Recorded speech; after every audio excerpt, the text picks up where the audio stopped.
Level 1. The Chinpira, the street punk. You're 19 years old in Kabukicho, the neon-lit red light district of Tokyo. You dropped out of high school.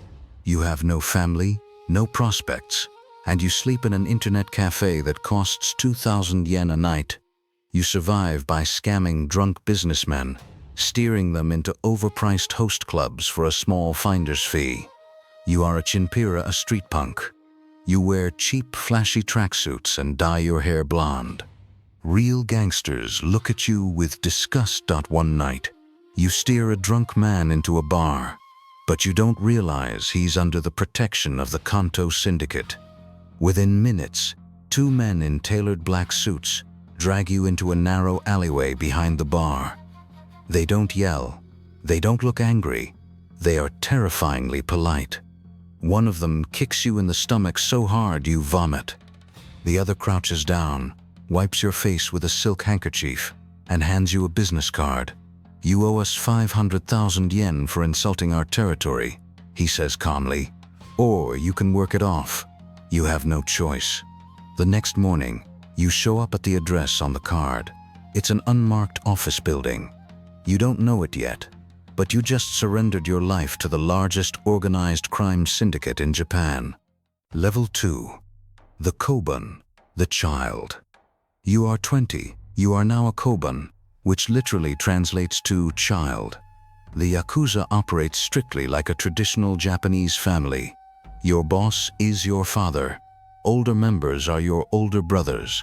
You are at the absolute bottom. For the first year, you don't touch a weapon, and you don't make any money. You are a servant. You clean the syndicate's office. You wash the boss's Mercedes-Benz until you can see your reflection in the rims. You pour tea for the older members. If a senior member lights a cigarette, you must have your lighter ignited and waiting before the cigarette even touches his lips. You are learning Ninkyo, the Yakuza code of chivalry and absolute obedience. Your boss's word is literally the word of God. If your boss points to a black crow and says the crow is white, you bow and agree that the crow is white. Your first real job is debt collection. You visit an illegal gambling parlor where a man owes the family 3 million yen. You don't break his legs, that attracts the police. Instead, you follow him to his legitimate office job. You stand outside his workplace with a bullhorn, loudly announcing his debts and his shame to his coworkers and his boss. In Japan, social reputation is everything. 3 days later, the man borrows money from his elderly parents and pays you in full. You are finally proving your worth. Level 3. The Sakazuki, the blood brother. You're 23. You've proven your loyalty.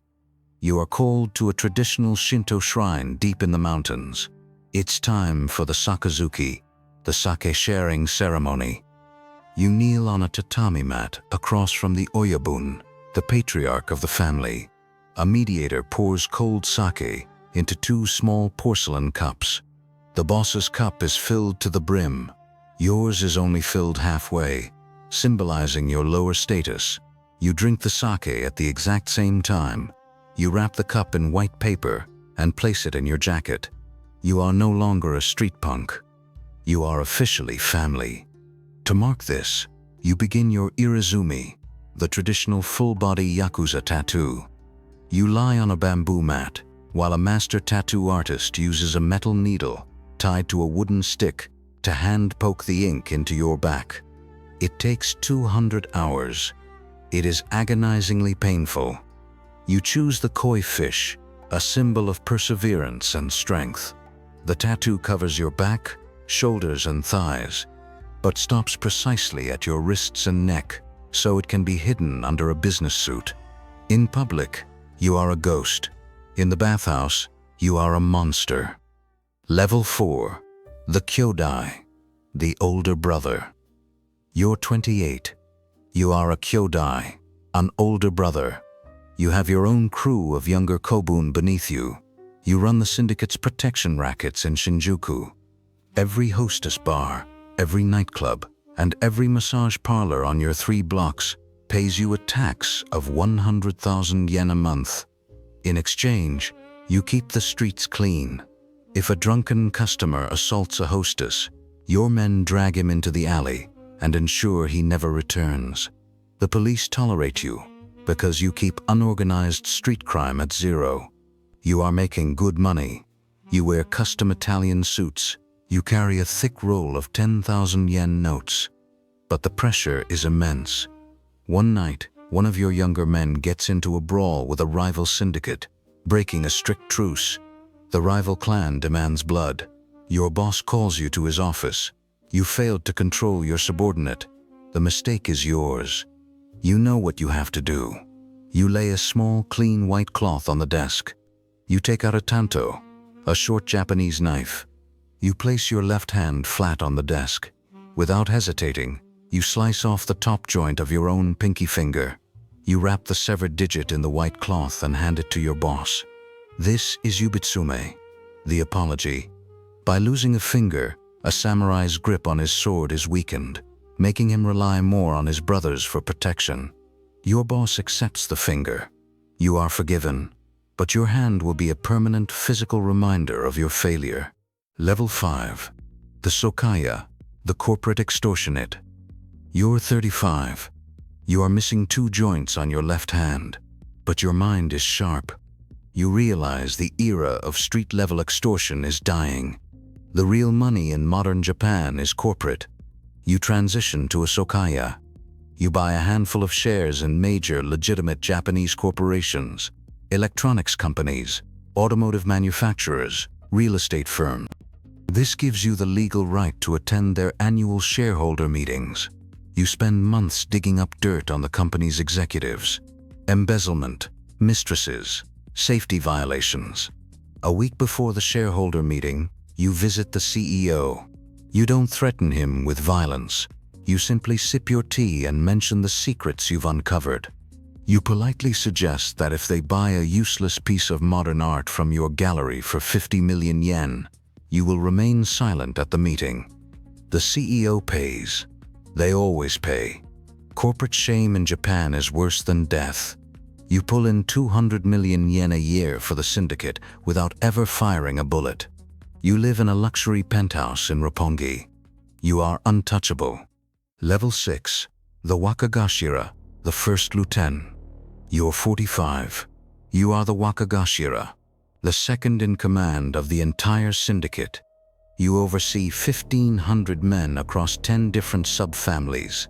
The aging Oyabun trusts you to run the daily operations.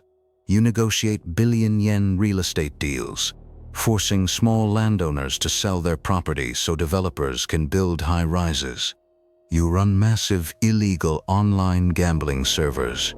You coordinate with the Chinese triads to import crystal meth through the port of Yokohama.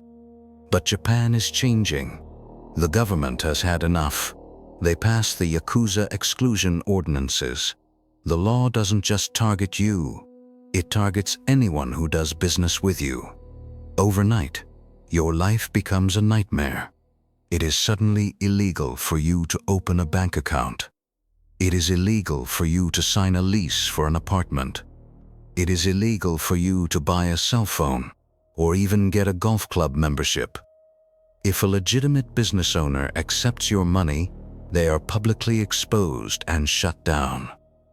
You have hundreds of millions of yen in cash, but you can't spend it. Your men are starving. The younger generation doesn't want to join anymore. Why undergo brutal beatings and cut off your fingers just to be banned from opening a bank account? Your empire is suffocating.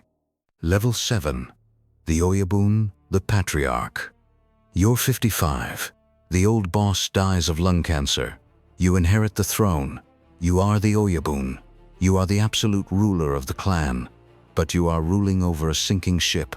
The police squeeze tighter every day.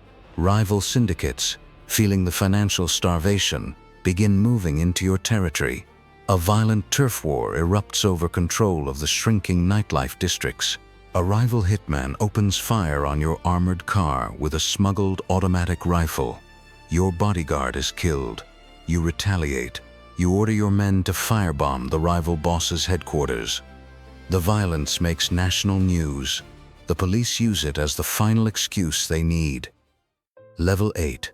Fuchu Prison. The Fall.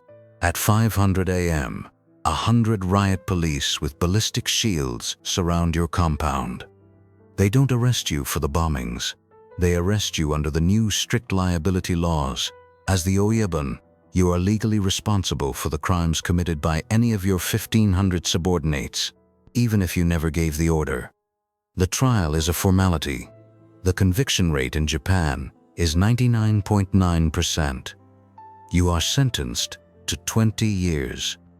You are sent to Fuchu Prison, a maximum security facility. The rules here are notoriously brutal. You are not allowed to speak. You are not allowed to look up from your workbench. If you break a rule, you are forced to sit in the Caesar kneeling position on a concrete floor, facing a blank wall for 10 hours a day. You sit in your tiny, freezing cell. You look at your tattooed arms and your missing fingers. You gave your life to the syndicate. You embraced the ancient code of honor in a modern world that no longer cares about samurai. You are 55 years old, and you will die in this cell. This is the Yakuza, a legendary brotherhood built on respect, bound by blood, and completely erased by the very society they swore to protect. If you survived this descent into the Japanese underworld, pay your respects by hitting the like button. Subscribe to the channel to officially join the ranks, and let me know in the comments which criminal empire we should infiltrate next. Welcome to your dark life. Watch your back.